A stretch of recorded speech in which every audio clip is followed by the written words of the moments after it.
ஞானானந்தமயம் தேவம் நிர்மலஸ்படிகாகிருதிம் ஆதாரம் சர்வ வித்யானாம் ஹயக்ரீவம் பாஸ்மகே. நேயர்கள் அனைவருக்கும் அஸ்ட்ரோ கே.எஸ். ஐயங்காரின் பணிவான நமஸ்காரங்கள். குரு வக்ர நிவர்த்தி, அதாவது குரோதி வருஷம் தை மாதம் 29ஆம் தேதி 11/2/2025 செவ்வாய்க்கிழமை, சித்த யோகம், பூச நட்சத்திரம், சனியினுடைய நட்சத்திரம், கடகராசி வேற, குரு உச்சம் பெறக்கூடிய நட்சத்திரம் வேறு. நல்ல ஒரு நட்சத்திரத்தில் அந்த அன்னைக்கு குரு வக்ர நிவர்த்தி அடைகிறது பெரிய விசேஷம். வக்ர நிவர்த்தி எவ்வளோ நாளைக்கு இருக்குது அப்படின்னா 11/2/2025 11/5/2025 வரலும் ரிஷபத்திலேயே குரு வக்ர நிவர்த்தி பெற்று நல்லபடியாக இருக்கார். வக்ரம்ன்றதை பற்றி ஏற்கனவே சொல்லியிருக்கோம்.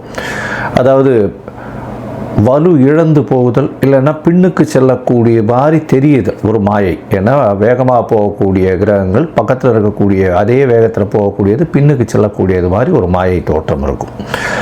இதன் மூலியமாக குருவினுடைய பலன்கள் அந்த அளவு ஏற்றத்தை கொடுத்துருக்காது. இப்போ பார்த்தலையானால் குருவினுடைய பலன்கள் மிகப்பெரிய ஏற்றத்தோடு வீரியத்தோடு செயல்படக்கூடிய காலகட்டமாக அமையப்போகிறது. சரி, இப்போ 11/2/2025 குரு வக்ர நிவர்த்தி அடைகிறார். இதன் மூலியமாக பார்த்தலையானால் குரு அப்படின்னு சொன்னோம்னாலே குரு பார்க்கக்கூடிய நன்மை.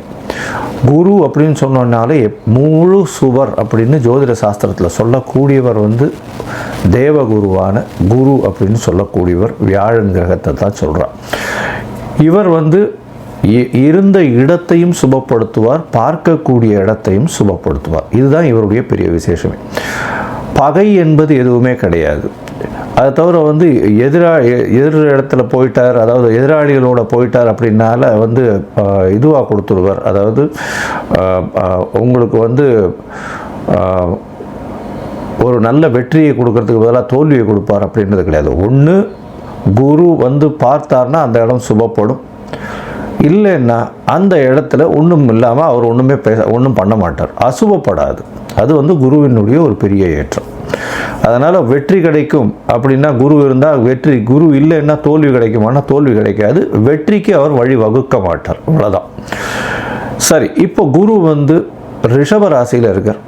இந்த காலகட்டத்தில் பார்த்தாலேனால் குரு பார்வை அப்படின்னு சொல்லக்கூடியது 7ஆம் இடம் அப்படின்னு சொல்லக்கூடிய விருச்சிகத்திலையும், அதாவது எல்லா கிரகங்களுக்கும் உண்டான பார்வைகள்னு சொல்லக்கூடியது 7ஆம் இடத்துல விழும்.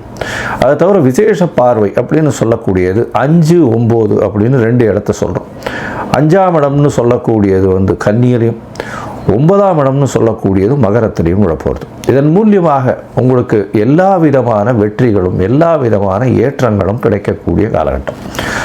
குருவை ஏன் எவ்வளோ இதுவாக சொல்கிறோம் அப்படின்னா, காலபுருஷ தத்துவத்தின் 9வது ராசிக்கும் 12வது ராசிக்கும் அவர் அதிபதியாக வரார். 9வது ராசின்னு சொல்லக்கூடியது பாக்யஸ்தானம், அதாவது பிதாவை குறிக்கக்கூடியது, தந்தையை குறிக்கக்கூடிய ஸ்தானம், பிதாவை குறிக்கக்கூடிய ஸ்தானம், தந்தையின் மூலியமாக வரக்கூடிய சொத்துக்கள், அதை தவிர பாக்கியங்கள், மூதாதையர்களின் சொத்துக்கள், உங்களுக்கு நடக்கக்கூடிய விஷயங்கள் நீங்கள் நினைக்காமலே நீங்கள் எது நினைக்கிறீங்களோ அது நிற்கக்கூடிய காலகட்டமாக அமையும். அது குருவினுடைய இயல்பு. அதனால தான் குரு பார்க்கக்கூடிய நன்மை, குரு இருக்கும் வீட்டை விட பார்க்கும் இடம் அதீத பலப்படும்னு சொல்லக்கூடியது. 12ஆம் இடம்னு சொல்லக்கூடியது அயன சயன போகஸ்தானம், நல்ல விரயஸ்தானம்னு சொல்லக்கூடியது. இதில் குரு அவருடைய காலபுருஷ தத்துவத்தின் 12வது வீடாக இருக்கிறதுனால சுப செலவுகளுக்கு ரொம்ப முக்கியத்துவம். செலவுகளும் கரெக்டாக பார்த்து செலவு பண்ணணும், தேவையற்ற செலவுகள் செய்யக்கூடாது. அது தவிர வெளிநாடு இம்போர்ட் எக்ஸ்போர்ட் பிஸ்னஸ் எல்லாம் நல்லபடியாக ஏற்றம் கொடுக்கக்கூடிய விஷயங்களாக இருக்கும். மத சம்பந்தமான விஷயங்கள், மத குருமார்கள் இவர்கள் எல்லாருமே இந்த குருவினுடைய அருள் அதிகமாக இருந்தால் மட்டும்தான் அந்த பீடத்தை அலங்கரிக்க முடியும். அமைச்சர்கள், அதை தவிர கல்வியாளர்கள்னு சொல்லும்போது சொல்லிக் கொடுக்குற டீச்சர், ப்ரொஃபஸர்ஸ், அதை தவிர கோல்ட் ஸ்மித்து, அதை தவிர பார்த்தோம்னா பேங்கிங் இண்டஸ்ட்ரியில் இருக்கிறவங்க, பேங்கிங் இண்டஸ்ட்ரியிலையும் பார்த்தீங்கன்னா கேஷியர்ஸு, அந்த மாதிரியான விஷயங்களில் இருக்கிறவ ரொம்பவும் பெரிய விசேஷம். குருவினுடைய ரொம்ப தாக்கம் அதிகமாக இருந்தால் மட்டும்தான் அந்த இடத்துக்கு வர முடியும். சரி, குரு காரகத்துவம்னு சொல்லக்கூடியது பார்த்தோன்னா அவருடைய முக்கியமான காரகத்துவத்தை சொல்லும் பொழுது தனத்திற்கு அதிபதினு சொல்லக்கூடியவர் குரு, தனகாரகன்னு சொல்லக்கூடியவர்.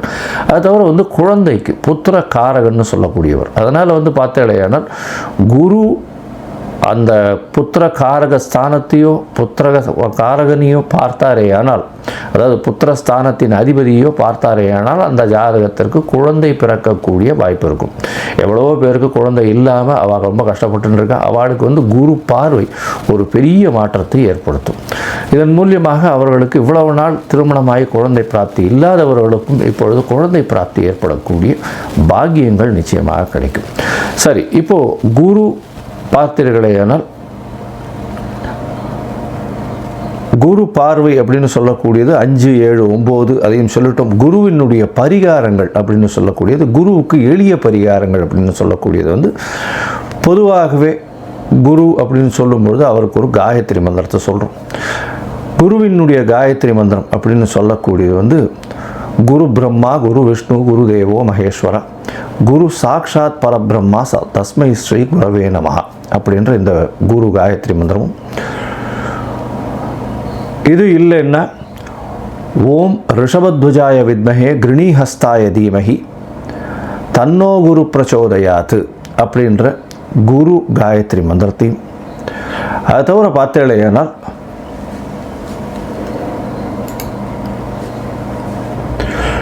குரு தேவாய வித்மஹே பிரம்மானந்தாய தீமஹி தன்னோ குரு பிரச்சோதயாத்து அப்படின்ற இன்னொரு காயத்ரி மந்திரமும் இருக்குது. இது எல்லாத்தையுமே நான் வீடியோவில் அட்டாச் பண்ணி போடுறேன். உங்களுக்கு நீங்களும் பார்த்து பயனடைங்க. இந்த குருவினுடைய காயத்ரி மந்திரம் ஒரு நாளைக்கு 3 தடவையாவது, அதாவது இந்த குரு கோச்சார குரு அந்த அளவு ஏற்றத்தில் இல்லாதவர்கள் கண்டிப்பாக சொல்லணும். இது சொல்கிறதன் மூலியமாக குருவினால் ஏற்படக்கூடிய தாக்கம் அப்படின்னு சொல்லக்கூடியது நிச்சயமாக இல்லாமல் இருக்கும். சரி, இதற்கு பிறகு பார்த்தேனால் குருவுக்கு அப்படின்னு சொல்லும்போது அரச மரம், விநாயகர், அதை தவிர சந்தன மரம், அதை தவிர குருவுக்கு அப்படின்னு சொல்லும்பொழுது தட்சிணாமூர்த்தி, மஞ்சள் கலர் வேஷ்டி, மஞ்சள் கலர் துண்டு, மஞ்சள் கலர் ஆடைகள், அதை தவிர பார்த்தேனால் கொண்ட கடலை, இதெல்லாம் குருவினுடைய வஸ்துக்கள்னு சொல்லக்கூடியது. தங்கம், இதெல்லாம் குருவினுடைய வஸ்துக்கள்னு சொல்லக்கூடியது. இது குருவை பற்றி சொல்லும்போது சொல்லிட்டே இருக்கலாம். குரு அப்படின்னு சொன்னோமே ஆனால் குருவினுடைய எளிய பரிகாரங்கள் சொல்லக்கூடியது வியாழக்கிழமையில் மூக்குக்கடலை சுண்டல் அருகில் இருக்கக்கூடிய தட்சிணாமூர்த்தி கோவில்லையோ சிவன் கோவில்லையோ இல்லை விஷ்ணு கோவில்லையோ உங்களால் முடிஞ்சது சனிக்கிழமை அன்னைக்கு ஆஞ்சநேயருக்கோ கொண்டு போய் பண்ணிட்டு வர்றதன் மூலியமாக உங்களுக்கு குருவினால் ஏற்படக்கூடிய தாக்கங்கள், அதாவது பிரச்சனைகள் நிச்சயமாக குறையும். பிரச்சனைகள் என்ன வரும் அப்படின்னா, குருவின் மூலியமாக வரக்கூடிய பிரச்சனைன்னு பார்த்தீங்கன்னா பண முடை வரும். எப்படி வரும்னா, தன காரகன்றதுனால உங்களுக்கு வர வேண்டிய பணம் அந்த காலகட்டத்தில் வராது. அதனால் பண முடை வரக்கூடிய வாய்ப்புகள் அதிகம். அது தவிர புத்திர பாக்கியம் ஏற்படுவது கொஞ்சம் தள்ளி போகக்கூடிய காலகட்டமாக இருக்கும். ஏன்னா இது ரெண்டுத்திலையுமே மிகுந்த காரகத்துவம் பெற்று இருக்கிறதுனால பொதுவாகவே கோச்சாரத்தின் மூலியமாக சிறு தடங்கள் வரக்கூடிய காலகட்டம். யார் யாருக்கு குரு சரியாக இல்லையோ அவர்களுக்கு இந்த எளிய பரிகாரங்கள் சொல்கிறேன். இதை தவிர ஒரு ராசிக்கும் நம்ம பேசும்பொழுது அந்த ராசியில் என்ன ஏற்றம் இருக்குது அப்படின்றத பார்த்துட்டு அந்த ராசிக்கு எந்த கோவிலுக்கு போனால் நல்லபடியாக இருக்கும் அப்படின்றதையும் சொல்கிறேன். இப்போது மேஷம் முதல் மீனம் வரை குரு வக்ர நிவர்த்தி என்ன பலன்களை கொடுக்கும் அப்படின்றத பார்ப்போம். அதற்கு முன்னாடி என்னுடைய மொபைல் நம்பர் ஸ்க்ராலிங்கில் போயின்னு இருக்கும். உங்களுக்கு அஸ்ட்ராலாஜிக்கல் கன்சல்ட் தேவைப்பட்டது ஆனால் எனக்கு ஃபோன் பண்ணுங்க. உங்களுடைய date, time, place of birth, உங்களுடைய பெயர், உங்களுடைய தாய் தகப்பனார் பெயர் இதுவரையும் எனக்கு அனுப்புங்க.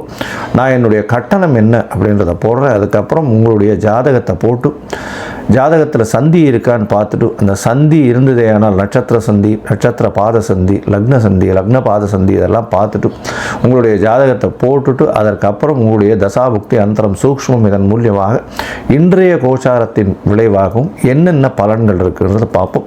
ஏன்னா தசா சந்திகள்லாம் ஏன் வருது அப்படின்னா, அதாவது நட்சத்திர சந்தி இதெல்லாம் ஏன் வருது அப்படின்னா, எனக்கு 40 வயசு 50 வயசு ஆட்கள்லாம் ஃபோன் பண்ணும்பொழுது அவள்லாம் மிருகசீரிஷ நட்சத்திரம் நினச்சிட்டு ரிஷபராசின்னு சொல்லிட்டு இருப்பா, ஆனால் மிதுன ராசியில் இருப்பாள். விசாக நட்சத்திரம்னு சொல்லிட்டு இருப்பா, துலாத்தில் இருப்பாள். அதனால் ஆனாலும் இது விருச்சிகத்தில் இருப்பாள். இந்த மாதிரியான உடைந்த நட்சத்திரங்கள், காலரை முக்கால் அப்படின்னு உடைந்த நட்சத்திரங்கள் இருக்கக்கூடியதும் ஒரே ராசியில் பார்த்தேனால் ஒரு பாதத்திலிருந்து அடுத்த பாதங்கள் மாற்றங்கள் இருந்ததுனாலும் உங்களுடைய தசாபுக்தியினுடைய அதாவது வெளிப்பாடுகள் நிச்சயமாக மாறும், அதனுடைய விளைவுகள் நிச்சயமாக மாறும். அதனால் அதை முதல்ல பார்த்து போட்டுட்டு அதுக்கப்புறம் உங்களோட அப்பாயின்மெண்ட்டை கொடுத்து பேசுகிறேன். சரி, இப்போ மேஷம் முதல் மீனம் வரை குரு வக்ர நிவர்த்தி 11/2/2025 முதல் 11/5/2025 வரை உண்டான பலன்கள். துலாம், சித்திரை, சுவாதி, விசாகம் இந்த 3 நட்சத்திரம் 9 பாதங்களை கொண்ட ராசி. ராசியின் அதிபதினு சொல்லக்கூடியவர் சுக்கிரன். இந்த வக்ர குரு நிவர்த்தியாரர் இப்போ குரு வக்ர நிவர்த்தியாரர் காலகட்டம், அதாவது 11/2/2025 11/5/2025 வரலும் உண்டான காலகட்டத்தில் வக்ர நிவர்த்தியாளர். இந்த காலகட்டத்தில் உங்களுடைய ராசிக்கு 8ஆம் இடத்துல குரு இருக்கார். என்ன சார் இது 8ஆம் இடத்துல போய் குரு பகவான் இருக்கிறத பெரிய விசேஷம்னு சொல்ல வரீங்களே அப்படின்னா, 2 விஷயம். ஒன்று, உங்களுடைய ராசிக்கு 3, 6ன்னு 2 மறைந்த ஸ்தான அதிபதி 8ஆம் இடத்துல போய் இருக்கிறது பெரிய விசேஷம். இவர் வக்கரகதியில் இருக்கும்போது பெரிய பிரச்சனைகளை உங்களுக்கு கொடுக்கக்கூடிய வாய்ப்புகள் உண்டு. இருந்தாலும் இப்போ வக்கர நிவர்த்தி ஆனதிலிருந்து உங்களுக்கு நல்ல ஏறுமுகமான காலமாக அமைய போகிறது. இது 2வது விஷயம் என்ன அப்படின்னு பார்த்தீங்கன்னா, உங்களுடைய ராசிநாதனான சுக்கிரனும் 6ஆம் இடத்தில் உச்சம் பெற்று போகிறார். அதாவது மீனத்தில் சுக்கிரன் உச்சம் பெற்று போகிறார். அது குருவினுடைய வீடு.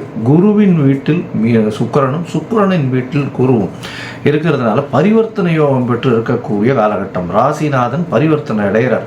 அதாவது உங்களுடைய ராசிக்கும் 8ஆம் அதிபதியும் 2 பேருமே சுக்கிரன் தான். அதனால் அவர் பரிவர்த்தனை யோகம் அடைகிறதுனால எல்லா விதமான ஏற்றங்களும் உங்களுக்கு வந்தே தீரும். இதுவரையிலும் பட்ட கஷ்டங்கள் எல்லாமே, அதாவது கிட்டத்தட்ட ஒரு 120 நாளில் ரொம்ப ப்ரெஷர் அனுபவிச்சிருக்கீங்க. தேவையில்லாத ப்ரெஷரெல்லாம் அனுபவிக்கக்கூடிய காலகட்டமாக இருந்திருக்கும். இப்போ பார்த்தீங்கன்னா பெரிய ஏற்றம் மாற்றம் உங்களுடைய வாழ்வில் நிச்சயமாக இருக்கும். உங்களுடைய ராசிக்கு பார்த்தீங்கன்னா 8ஆம் இடத்துல இருக்கக்கூடிய குரு வெளிநாடு போகணும்னு பார்த்து கொண்டு இருக்கிறவாளுக்கு வேலையின் மூலியமாக நிமித்தமாக வெளிநாடு போகக்கூடிய பாக்கியம் நிச்சயமாக வரும். வேலையின் நிமித்தமாக திடீர் பணவரவு வரக்கூடிய வாய்ப்புகள் உண்டு. புதிய கடன் அமையும். புதிய கடன் புதிய வீடு மனை வாங்கக்கூடிய பாக்கியம் நிச்சயமாக உண்டு. போட்டித் தேர்வு விஷயங்களில் நிச்சயமான வெற்றி இருக்கக்கூடிய காலகட்டமாக அமையும். ஏன்னா 8ஆம் இடம் 6ஆம் இடம் பரிவர்த்தனை யோகம் அமையிறது. அதாவது 6, 8 பரிவர்த்தனைன்றது பெரிய விசேஷம் இல்லைன்னாலும் இந்த ராசிக்காரர்களுக்கு பெரிய ஏற்றம். ஏன்னா இந்த ராசியின் அதிபதி அப்படின்னு சொல்லக்கூடியவர் 6ஆம் இடத்துல இருக்கார். ருண ரோக சத்ருஸ்தானத்தில் போய் உச்சம் பெற்று போயிருக்கார்.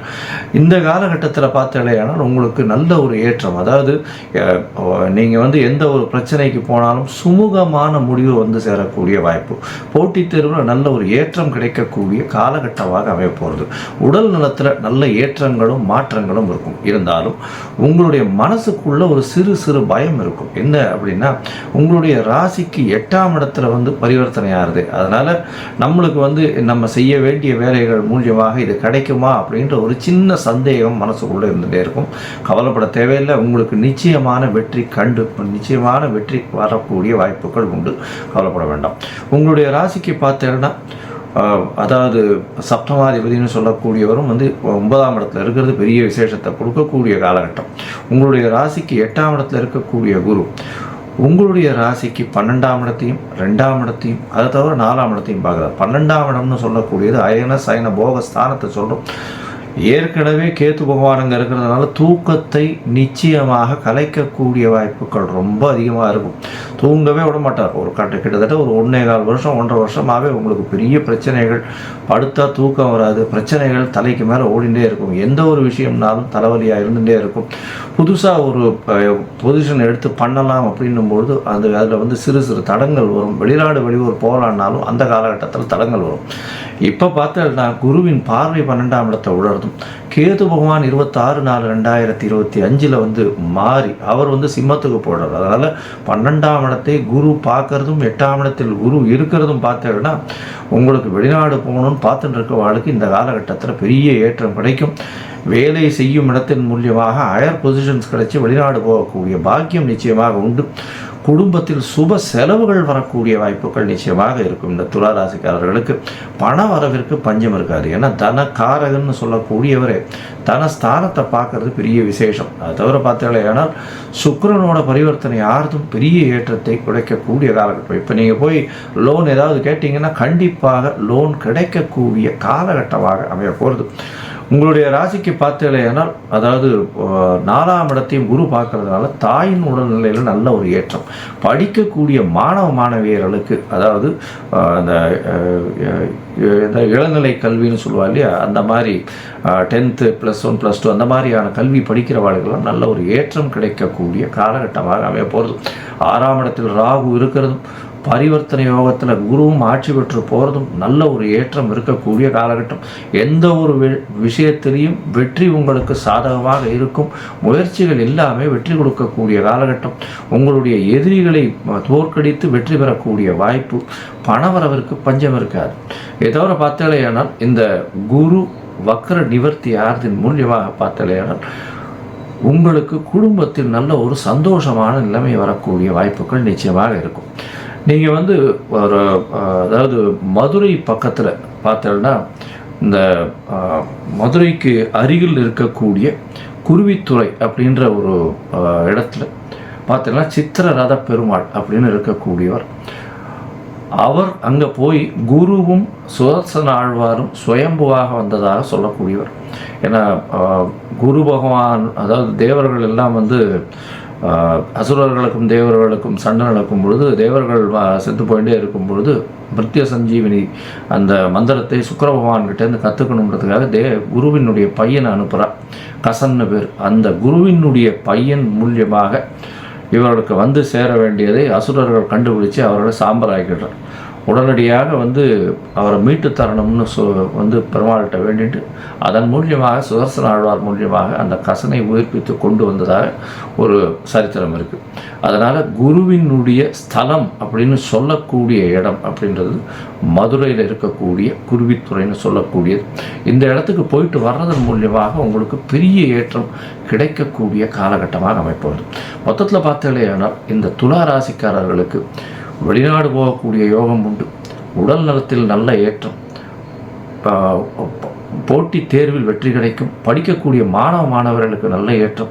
பணவரவிற்கு பஞ்சம் இருக்காது. புதிய வேலை அமையக்கூடிய வாய்ப்புகள் நிச்சயமாக உண்டு. வேலை நிமித்தமாக வெளியூர் வெளிமாநிலம் வெளிநாடு போகக்கூடிய பாக்கியம் உண்டு. புதிய கடன் அமையக்கூடிய வாய்ப்பு உண்டு. புதிய வீடு மனை வாங்கக்கூடிய பாக்கியம் நிச்சயமாக இருக்கும். இந்த காலகட்டத்தில் நல்ல தூக்கம் இருக்கும். உடல் உழைப்பு போய் நல்ல தூக்கம் இருக்கக்கூடிய காலகட்டம். பேச்சில் நல்ல வல்லமை இருக்கக்கூடிய வாய்ப்புகள் உண்டு. தனஸ்தானத்தை தனக்காரகன் பார்ப்பதனால் பணவரவிற்கு பஞ்சம் இருக்காது. அது தவிர உங்களுடைய பேச்சின் நளினம் நல்லபடியாக இருக்கக்கூடிய காலகட்டம்.